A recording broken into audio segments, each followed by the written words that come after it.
Ang salita ni San Pablo sa unang pagbasa ay nagpalaala po sa atin na mamuhay tayo sa kabanalan, no? Sa paraan na kinalulugdan ng ating Panginoong Diyos. Ang pagtanggi sa tawag ng kabanalan, sabi po ni San Pablo, ay ang pagtanggi hindi lamang sa tao, kundi higit sa lahat sa Diyos. No? Yan ang pinapaalaala po sa atin na ni San Pablo na apostol. At ang parabola naman o ang talinghaga na ibinahagi sa atin ng ating Panginoong Hesus ngayon, no, na narinig natin sa banal na Ebanghelyo ay is quite surprising. Is a sorpresa po sa atin dahil ang talinghaga tungkol sa kasalanan ang tungkol sa kasalan turn out to be a parable about death. No? So yung parable about the wedding ay naging parabola ng isang kamatayan. No? Ang nobyo o ang lalaking ikakasal sa parabola o sa talanghagan na binigay ni Jesus ay sino yon? Siya mismo, no? Si Jesus, ang ating Panginoon. Ang kanyang biglaang pagdating ay nangangahulugang handa man o hindi, lahat tayo ay harap sa paghahatol o paghukom ng Diyos. No? Yan ang pinapaalaala po sa atin sa Ebanghelyo. Haharap at harap tayo sa ating Panginoong Diyos balang araw. So mga kapatid, ang mensahe ng talinghaga sa atin ay napakalinaw naman. No? Very clear. Ano yon? Maghanda. Yun lang. Maghanda po tayo sa lahat ng oras. No? Kailan? Sa lahat ng oras. No? Gaya ng sinabi ni Jesus, magbantay kayo. Sabi niya sa atin, magbantay kayo sapagkat hindi ninyo alam ang araw o ang oras man. So, kung tayo ay matatalino, matatalino ba kayo? Mga kapatid, matatalino ba tayong lahat na nandito? Kung tayo ay matatalino, kagaya ng 5 matalinong dalaga dito sa parabola, so kailangan palagi tayo mayroong langis. Kailangan hindi tayo nawawalan ng langis. Hindi tayo mauubusan ng langis. Ito ang langis, mga kapatid, ano iyon? Ay ang ating pagmamahal sa Diyos. Kailangan mahal natin palagi ang ating Panginoong Diyos at ang ating kapwa. Yan ang langis. Pagmamahal sa Diyos at pagmamahal sa ating kapwa, ang pinakamataas na utos ng Panginoong Diyos. Ang lahat na kamunduhang bagay, mga kapatid, ay lilipas. No?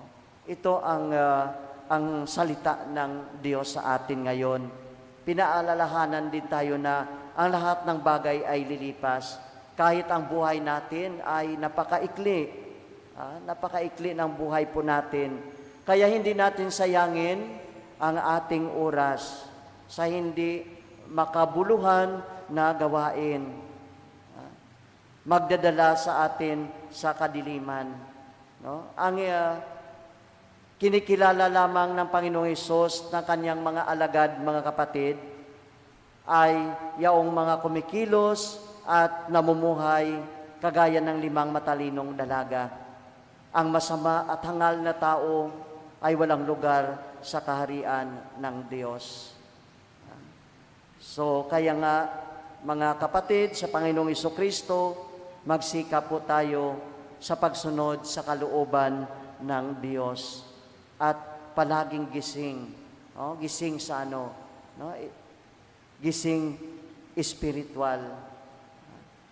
Palaging naghahanda po tayo. Palagi nakahanda.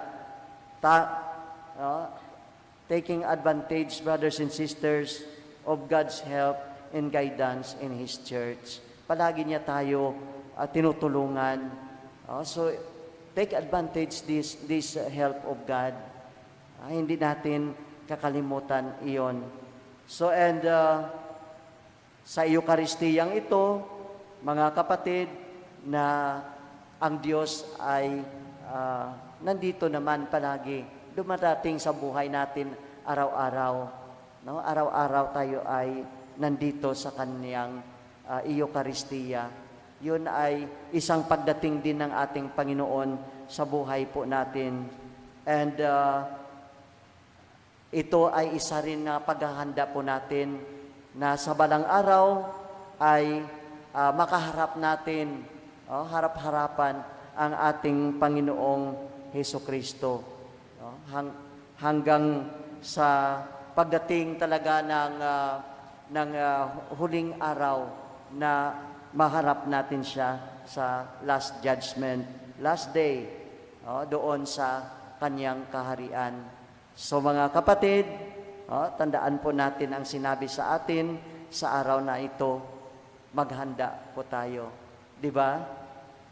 Siguro kagabi, alam na ninyo na walang pasok, dahil masama ang panahon, kaya nga gabi pa lang naghanda na kayo ng iyong mga umbrella o pang pagising ninyo, nandiyan na, prepared na, papunta dito sa loob dito sa Eucharistia. Gayon din ang paghahanda natin sa sarili po natin.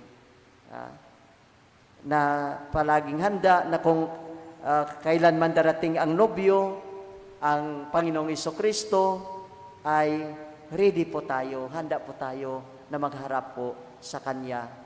At kapag handa tayo, wala tayong takot. Wala tayong takot na humarap sa ating Panginoon. Amen.